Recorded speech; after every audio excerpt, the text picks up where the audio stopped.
우리는 지난주 일에 하나님께서 죄인 된 우리를 은혜로 구원하셨다 하는 사실과 믿음을 주셔서 믿음을 선물로 주셔서 하나님의 은혜로 주신 이 구원을 받게 하셨다 하는 사실에 대해서 함께 생각을 했습니다. 그리고 믿음이 우리에게서 어떻게 생기는지, 그리고 그것이 우리의 마음의 작용이 아니라 하나님의 선물인 이유에 대해서도 함께 생각을 했습니다. 흔히 저도 과거에 그렇게 생각했습니다마는 믿음은 우리의 마음에서 일어난 일이기 때문에 이것이 하나님의 선물이 아니라 우리의 일, 우리가 행한 것, 즉 우리의 행위가 아닌가라고 생각한 적이 있었습니다. 그래서 늘 풀 수 없는 수수께끼는 믿음은 우리의 마음에서 일어난 일이고 믿음이라고 하는 것은 우리에게 속한 것이 아닌가라고 늘 의문을 가지고 있었는데 나중에 믿음의 비밀을 알게 되었습니다.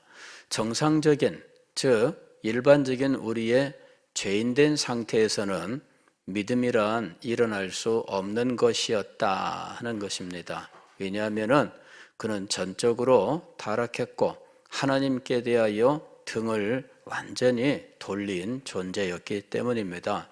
그래서 그에게서는 믿음이라고 하는 것이 나올 수 있는 조금의 여지도 없었다 하는 것입니다. 그런데 믿음이 생겼어요. 이유가 무엇일까 하는 것입니다. 그것은 하나님께서 우리에게 믿음을 가질 수 있도록 우리에게 믿음의 원리를 심어주셨기 때문입니다. 믿음의 원리를 심어주지 아니하셨으면 우리에게서는 믿음이 일어날 수가 없었다 하는 것입니다. 이것이 바로 하나님의 초자연적인 역사였던 것입니다.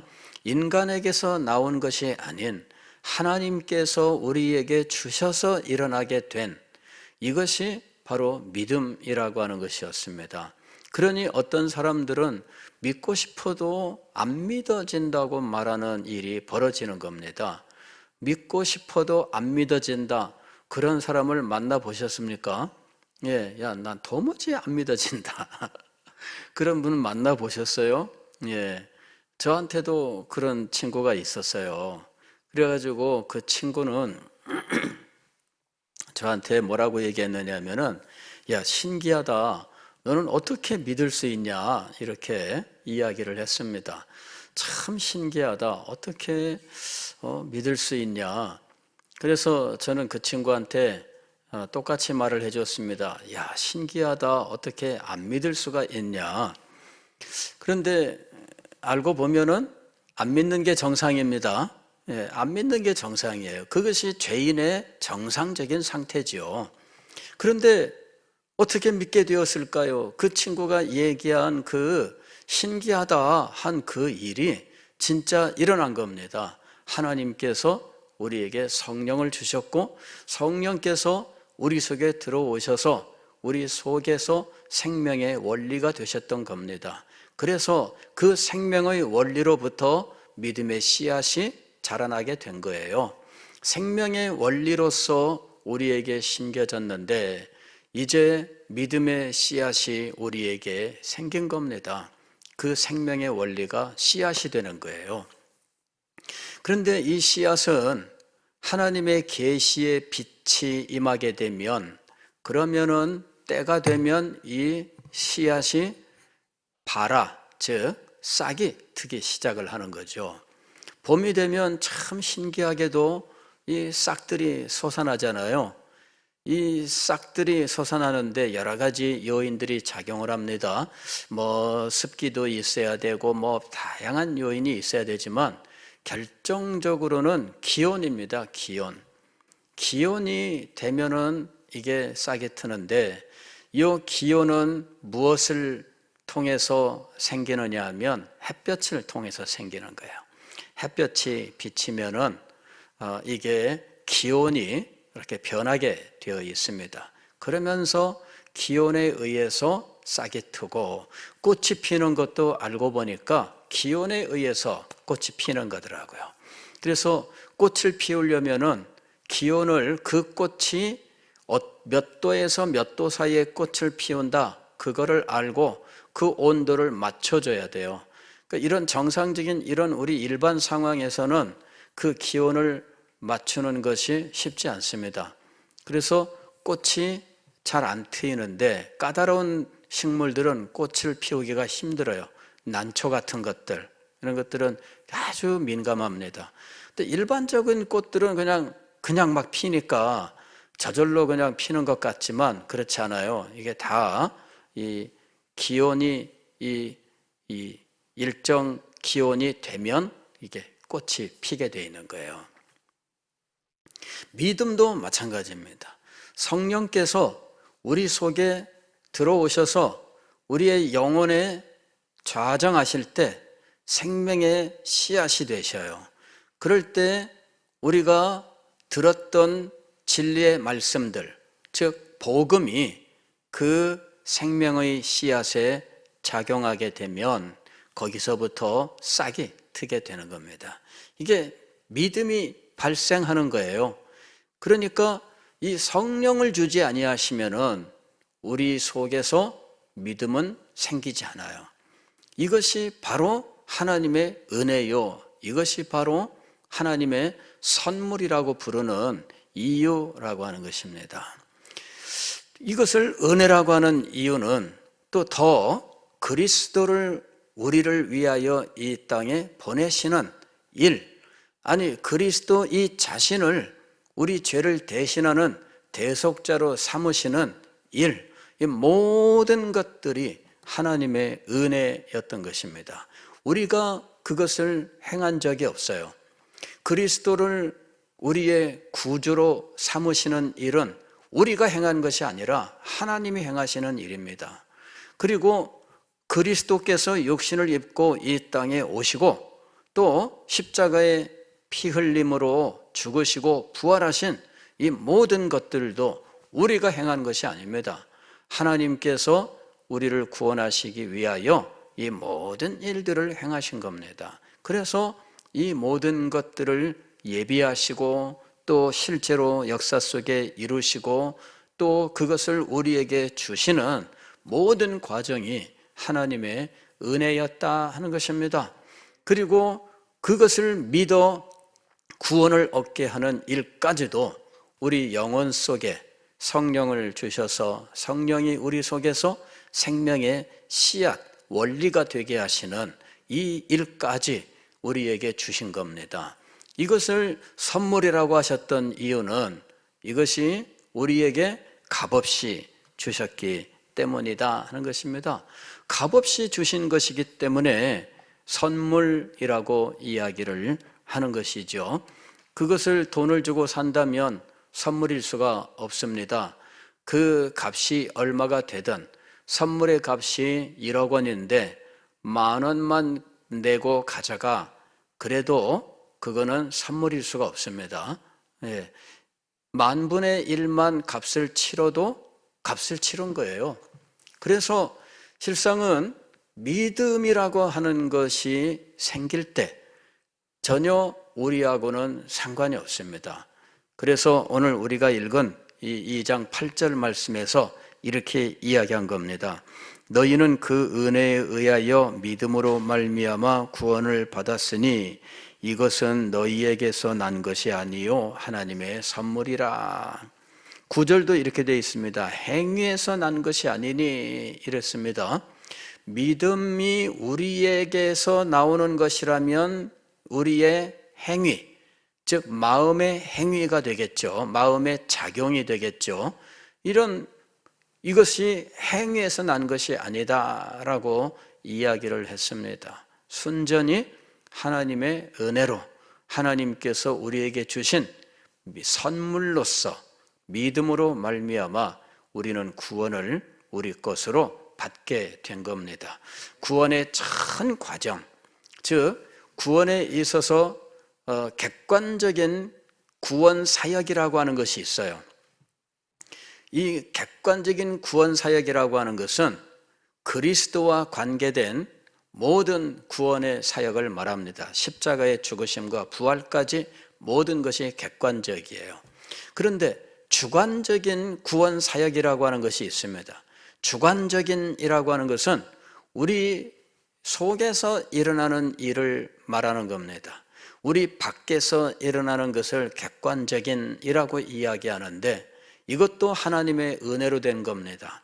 그런데 우리 속에서 일어나는 일을 주관적인 구원 사역이라고 말씀하는데 우리 속에서 일어나는 일도 역시 하나님의 은혜로 된 것입니다. 그런데 우리 속에서 이 일들을 은혜로 이루시기 위하여 특별히 하나의 선물을 주셨는데 믿음의 선물을 주신 거예요. 이렇게 해서 우리에게 믿음이 일어나게 된 겁니다. 그래서 우리는 하나님 앞에 기도할 때에 믿음의 은혜를 선물로 달라고 기도를 해야 돼요. 이거는 저절로 생기는 것이 아닙니다.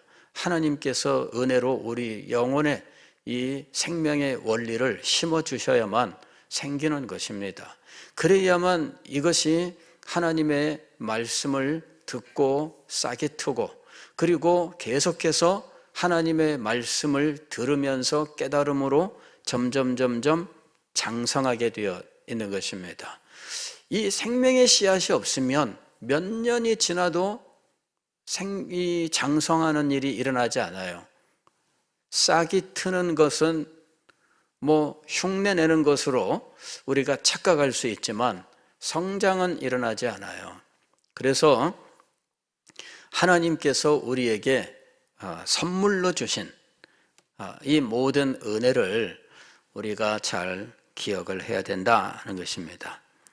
그런데 은혜로 되었다, 선물로 주셨다라는 것은 대가 없이 무료로 주었다라는 말씀인데 왜 하나님은 이렇게 대가 없이 무료로 구원을 주셨을까 하는 것이죠. 왜 대가 없이 무료로 구원을 주셨을까? 가장 기본적인 이유는 우리가 대가를 치를 수 있는 능력이 없기 때문이에요. 가령 구원을 받는데 1억 원을 가져와라 그러면은 아마 여기 1억 원을 치를 수 있는 능력을 가진 분은 계시겠지, 물론 여기 계신 분들 중에. 그런데 과연 몇 분이나, 아니 1억이 아니라 1조 원을 가져와라 그러면은 일단 지금 이 자리에 계신 분들은 아무도 그죠? 능력이 안 될 거예요. 제가 여러분을 과소평가하는 것인지 모르겠습니다. 우리 집은 몇 조는 갖고 있어.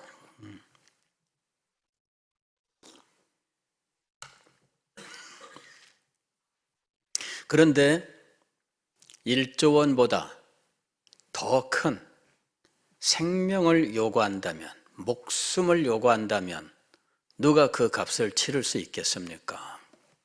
그죠? 죄의 삭은 사망이요. 죄인으로서 죄값을 정당하게 치른다면 구원받을 사람은 아무도 없습니다. 왜냐하면 죄의 삭은 사망이기 때문에 치르고 나면 끝나는 거예요. 무슨 구원이고 뭐고 없어요. 그냥 죄값을 치르면 그걸로 끝나는 겁니다. 그래서 죄값을 치를 수 있는 사람은 아무도 없습니다. 그러니 죄값을 치르는 방식으로 우리가 구원을 받을 수 있을까? 아무도 없습니다. 우리 가운데 우리가 자기가 자기 죄값을 스스로 치르는 방식으로는 아무도 구원을 받을 수가 없습니다. 그래서 이 값을 누군가 대신 치르고 내가 값을 치르지 않는 이런 방식, 즉 대가 없이 무료로 값없이 받는 방식 아니고는 우리가 구원을 받을 수 있는 방법은 전혀 존재하지 않습니다. 하나님께서 왜 우리에게 값없이 무료로 대가 없이 은혜로 구원을 받게 하셨는가? 그럴 수밖에 없기 때문이에요. 우리가 일단 값을 치를 수 없어요. 그래서 하나님께서 우리를 구원하셔야만 한다면 일단 우리가 값을 치르는 방식은 무조건 배제. 이건 애초에 존재할 수가 없습니다. 그래서 우리가 값을 치를 수 있는 능력이 없기 때문에 이렇게 은혜로 말미암아 구원을 받는 구원의 방법을 우리에게 적용하신 거예요. 하나님께서 죄인들을 구원하시기 위하여 이 무료로 값없이 구원하시는 이 방식을 위하여 하나님께서 마련하셔야만 되는 일들은 정말 놀라운 것들이었습니다. 독생하신 독생자를 이제 중보자로 삼아서 그가 육신을 입고 이 땅에 오셔서 인간이 되시고 인간으로서 인간의 죄값을 치르시는 이와 같은 일들을 감당하셔야 되는데 그러기 위하여는 무지한 분으로 이 세상에 오셔야 했습니다. 죄가 없으신 분으로서 죄인을 대신해야 되는 이런 일, 이 일을 위하여서 그리스도는 성령으로 잉태하사 동정녀 마리아에게 태어나시는 방식으로 이 땅에 오신 겁니다. 부정모혈의 방법이라면 그는 당연히 죄인일 수밖에 없습니다. 그래서 성령으로 잉태하사 이 땅에 탄생하셨던 겁니다. 그리하여 그분은 죄 없으신 분이 되셨고 죄가 없으신 분으로서 죄인을 대신하는 분이 되셨던 겁니다. 그래서 이 놀라운 일이 일어난 거예요. 하나님은 독생하신 독생자를 희생해야 했고 독생자는 자기 스스로를 희생해야 하는 일이 발생하게 된 겁니다. 그러니 하나님의 은혜 이것을 쉽게 말을 하는데 값없이 무료로 이렇게 말을 하는데 그건 결코 값없이 무료로 된 일은 아닙니다. 우리 입장에서는 아무것도 치를 걸 필요가 없었어요. 심지어는 믿음조차도 우리에게 속한 것이 아니었습니다마는 그러나 이 일을 위하여 하나님께서 치르셔야 하는 것은 말할 수 없는 것이었다 하는 것입니다. 이 세상 모든 것을 다 해도 갚을 수 없는 엄청난 희생이 하나님께서 무릅써야 되는 일이었다 하는 것입니다. 하나님께서 이렇게 값없이 무료로 우리에게 주시기 위해 구원을 주시기 위하여 그 엄청난 희생을 무릅쓰셔야 했던 이유는 무엇 때문이었을까요? 우리를 사랑하셨기 때문입니다. 요한복음 3장 16절에도 하나님이 세상을 이처럼 사랑하사라고 말씀하셨습니다. 이때 이 세상은 일반적인 모든 세상을 말하는 것이 아닙니다. 이 세상은 죄악된 이 세상 죄인들을 의미하는 것이지만 그 죄인들에 대한 하나님의 사랑이 하나님께서 그리스도를 희생하시고 그리스도께서 우리를 위해서 십자가에 못 박히시는 이 모든 원인이었다 하는 것입니다. 하나님이 세상을 이처럼 사랑하셨습니다. 그리고 그리스도께서는 아버지께서 나를 사랑하신 것 같이 나도 너희를 사랑하노라 하시면서 내가 너희를 위하여 목숨을 드린다라고 말씀하신 겁니다. 즉 그리스도께서 십자가에 못 박혀 돌아가신 것은 우리를 사랑하시는 사랑 때문이었어요. 하나님께서 독생자를 보내신 것도 사랑 때문이었습니다. 그래서 그리스도 하나님 또 성령 삼위일체 하나님께서 우리의 구원을 위하여 행하신 모든 일들은 사랑 때문이었다라고 말씀할 수 있는 것입니다. 사랑 때문에 값없이 우리에게 이 모든 것을 주신 겁니다. 그러니까 우리가 이 크게 두 가지를 기억을 해야 돼요. 첫째는 대가를 치를 수 없는 무능력한 존재이기 때문입니다. 둘째로는 사랑 때문입니다. 그런데 여기 성경은 또 하나의 이야기를 말씀하고 있어요. 우리로 자랑치 못하게 하는 겁니다. 9절 보면은 행위에서 난 것이 아니니 이는 누구든지 자랑하지 못하게 함이라. 자랑하지 못하게 함이라. 왜 하나님께서 이렇게 철저하게 값없이 대가 없이 선물로 주시는, 은혜로 주시는 구원의 방법을 선택하셨는가? 하나님은 그냥 말씀 한마디로 죄인을 용서하실 수 없으셨는가? 하나님은 의로우신 분이기 때문에 죄는 반드시 심판하셔야 됩니다. 그래서 말씀 한마디로 그냥 죄를 용서하실 수 없으셨다. 이것이 정답입니다만은, 그러나 한번 생각을 해보세요.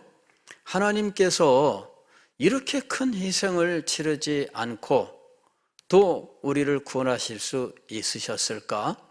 그리고 우리에게 구원을 주실 때에 그래도 형식상 우리로 하여금 무엇인가라도 하게 하시고 그리고 주시는 방식은 없었을까? 그것도 은혜의 방법이 아닐까요? 부모님들이 그런 거 있잖아요. 자녀들에게 야, 너 이거 하면은 내가 뭘 줄게.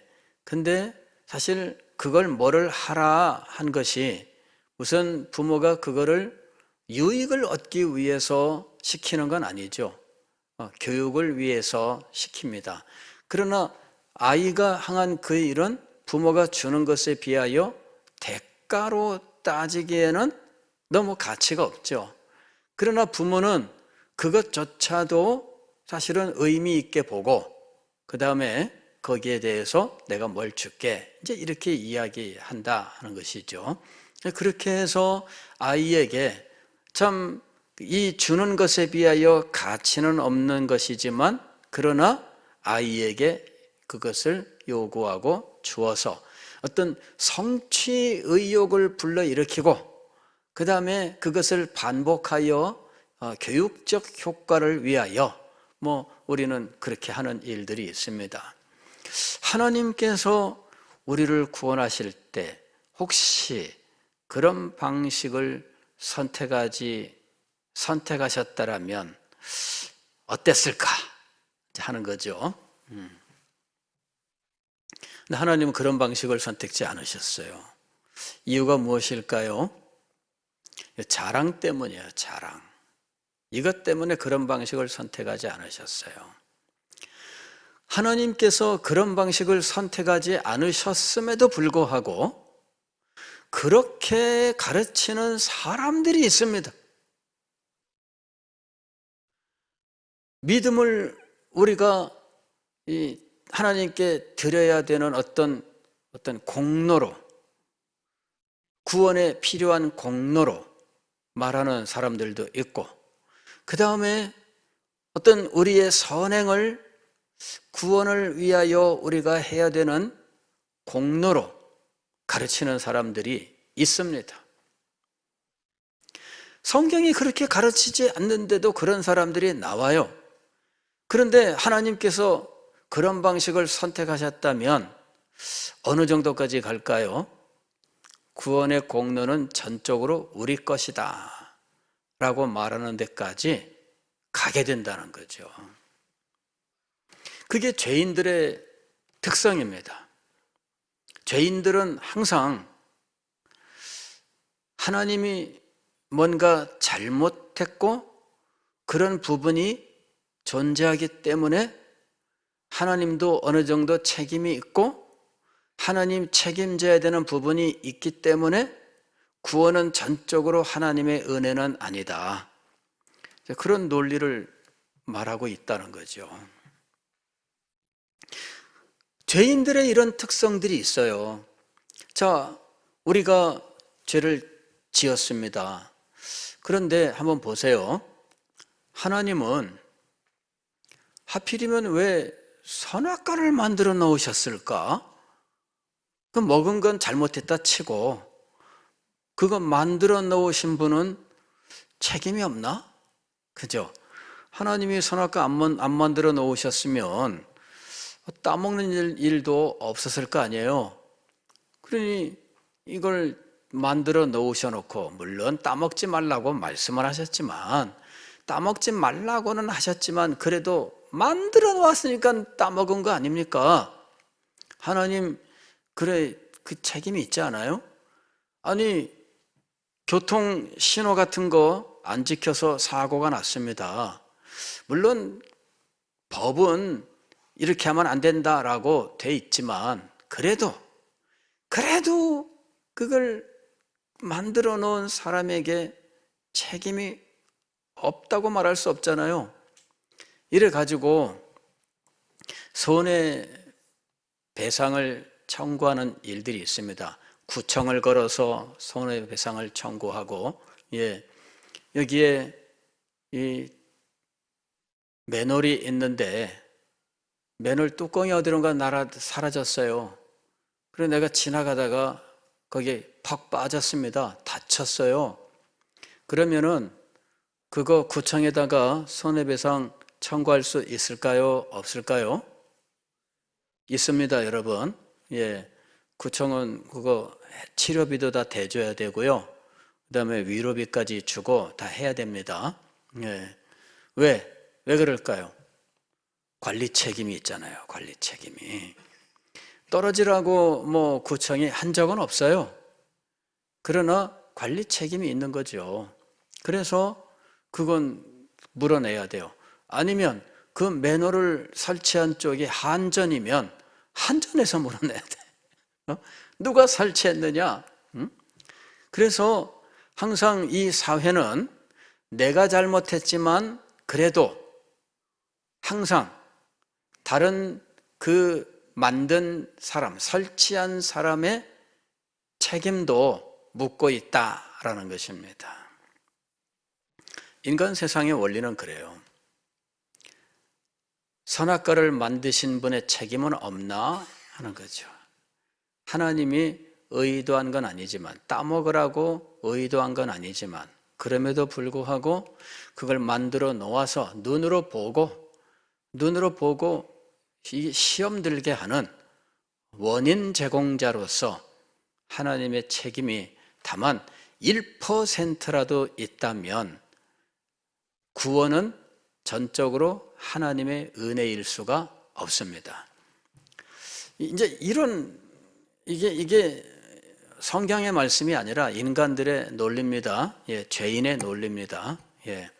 하나님이 도의적 책임이 없는가? 이런 거. 미필적 고의 이런 거 있잖아요. 의도한 건 아닌데 일은 벌어지는 이런 것들도 있잖아요. 그러니까 사람들은 어떻게 해서든지 죄에 있어서 하나님의 책임을 그래도 좀 물으려고 하는 이런 교만함이 있다는 거예요. 그러한 죄인들의 이런 교만이 행여 하나님께서 구원을 베푸시는데 뭔가 조금이라도 공헌을 하게 하셨다면 그걸 가지고 온갖 말들을, 이론들을 만들어냈을 것이다 하는 겁니다. 그렇지 않다고 해도 만들어내는 게 죄인인데, 그런 게 있으면 여러분같이 착하신 분들은 안 그러겠지만, 그러나 죄인의 특성은 온갖 것을 만들어낸다는 겁니다. 이게 자랑입니다. 자랑. 하나님은 그 여지, 그 싹을 아예 제거하신 거예요. 죄인을 너무나 잘 알고 계시거든요. 그래서 나중에 이 죄인들끼리 모여서 말을 만들어가기 시작하면 나중에는 하나님이 선악과를 만든 것 때문에 배상을 해야 되는 상황이 벌어져요. 죄인이 죄를 지어 죽음이 아니라 하나님이 오히려 배상해야 되는 상황이 벌어지게 됩니다. 그게 죄인들끼리의 이 말, 그리고 서로 주고받고 하는 사이에 붕붕붕붕 뛰어 올라가는데 하나님이 모든 책임을 져야 된다. 여기까지 가게 되는 거죠. 그래서 우리는 죽음이 아니라 그냥 엄청난 것들을 하나님께 받아야 되는 존재가 되는 거예요. 그래서 정정당당하게 하나님께 요구해야 된다. 이제 이렇게까지 나가게 됩니다. 이게 이제 죄인들의 특성입니다. 하나님은 아예 그 싹을 용납하지 않으셨습니다. 여지를 주지 않으신 거예요. 이것이 자랑하지 못하게 하려 함이라. 왜 은혜로 값없이 구원을 우리에게 베풀어 주셨는가? 네 번째 이유는 오직 하나님께 영광을 돌리게 하기 위해서입니다.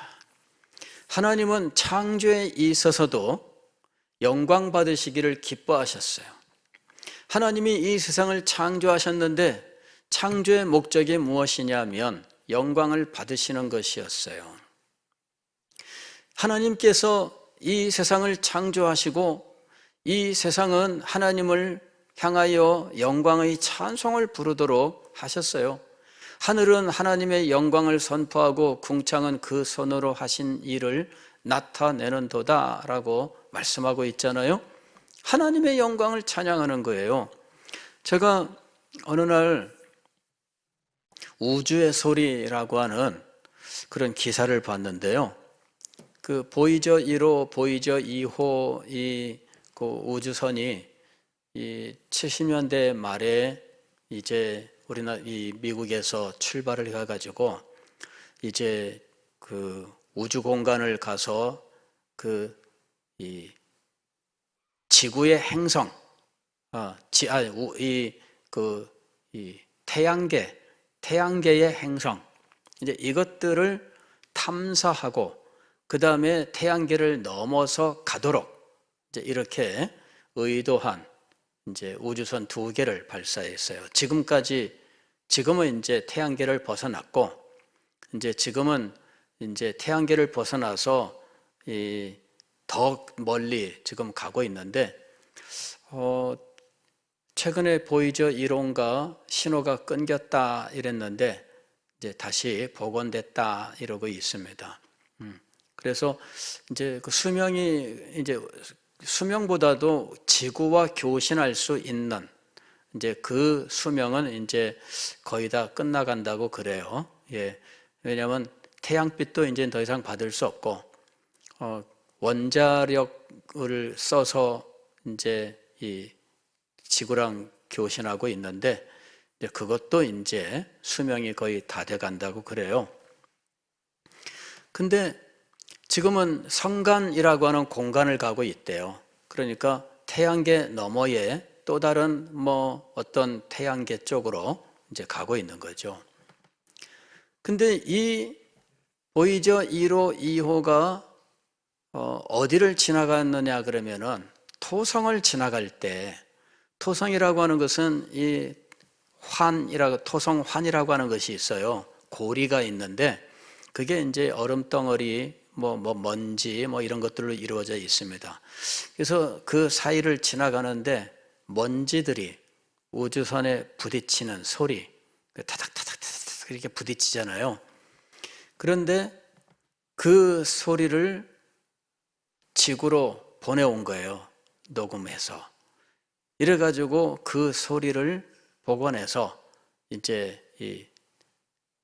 발표를 했는데, 별거 아니죠.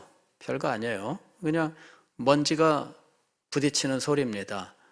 그런데 그것이 감격스러운 거죠. 왜냐하면 사람이 만들어서 우주에 보낸 이 물체가 우주 공간에 어떤 먼지들에 부딪혀 소리가 나고 있더라라고 하는 이거 우주의 소리.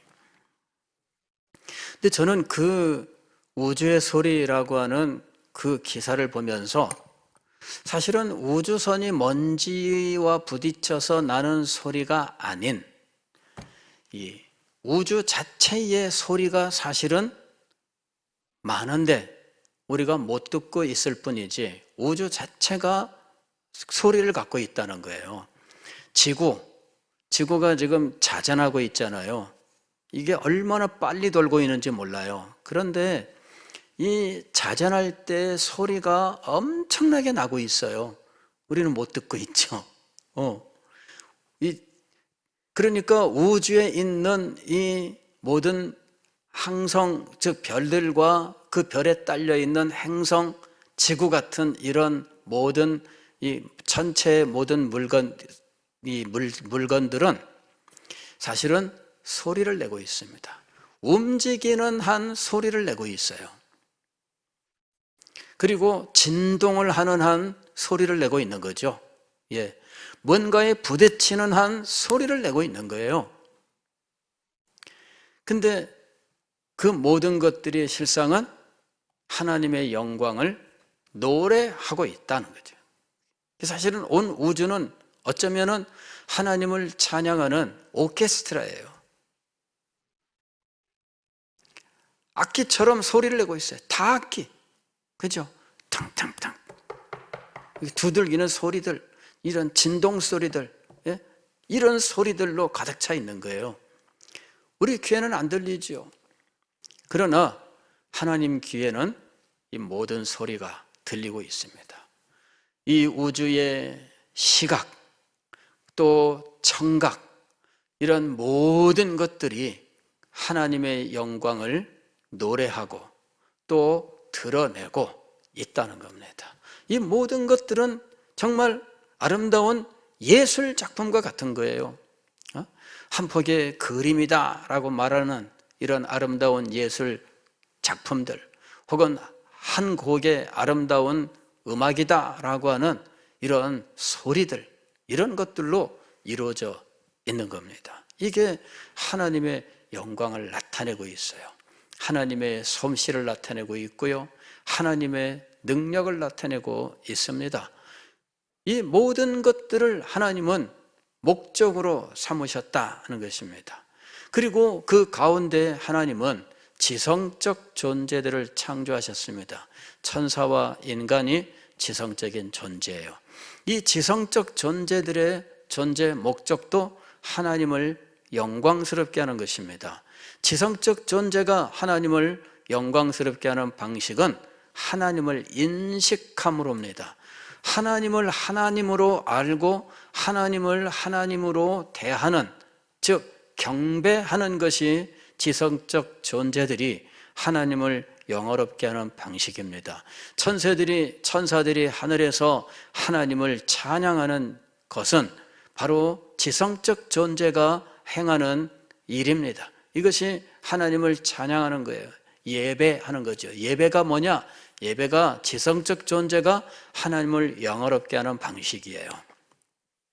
우리가 지상에서 하나님을 예배할 때, 하나님을 예배하는 사람은 목적 없이 그냥 아무런 대상 없이 예배하는 것이 아닙니다. 하나님을 알고 하나님을 향하여 마음을 드리고 우리가 가진 모든 것을 바치면서 하나님을 예배합니다. 이 예배가 지성적 존재가 드리는, 하나님께 드리는 영광입니다. 지성적 존재는 예배로서 하나님을 영광스럽게 하는 존재인 것이에요. 그래서 예배 시간에 생각 없이 앉아 있는 것은, 이거는 지성적 존재의 행동이 아닙니다. 이 머릿속에서 하나님의 영광에 대한 아무런 의식도 없이 앉아 있다면 이거는 대단히 잘못된 거죠. 예배자들은 하나님을 분명히 인식해야 돼요. 이게 지성적 존재가 하나님을 영화롭게 하는 방식입니다. 예배예요. 참 예배라고 하는 것은 하나님을 인식하고 하나님 앞에 우리의 지성과 우리의 감성과 우리의 의지와 이런 것들, 소위 말하면 마음을 다하고 뜻을 다하고 성품을 다하여 라고 하는 이것이 예배의 참 모습인데, 이게 지성적 존재들이, 즉 의식을 가진 존재가 하나님을 영광스럽게 하는 방식인 겁니다. 이게 예배입니다. 하나님께서 바로 우리를 그 예배자로서 구원하신 겁니다. 우리를 예배자로서, 즉 하나님께 영광을 돌리는 지성적 존재로서 하나님을 참되게 예배하는 자로서 하나님께 영광을 돌리도록 우리를 구원하신 거예요. 창조의 목적도 하나님의 영광이었고 구원의 목적도 하나님의 영광이다라고 하는 것입니다. 하나님은 이렇게 영광 받으시기를 기뻐하셔요. 교만하시기 때문일까요? 아닙니다. 하나님께서 그냥 기뻐하시는 거예요. 그래서 우리는 하나님께서 당신의 영광을 위하여 이렇게 우리를 구원하셨다라고 하는 이 사실을 분명히 알아야 됩니다. 그리고 우리가 가진 신학도 하나님의 영광을 위하여라고 하는 분명한 목적 속에서 우리의 신학이 성립되어 있다라고 하는 것입니다. 모든 영광 하나님께, 바로 그 최종 구원의 목적, 은혜로 우리에게 구원을 베푸신 목적입니다.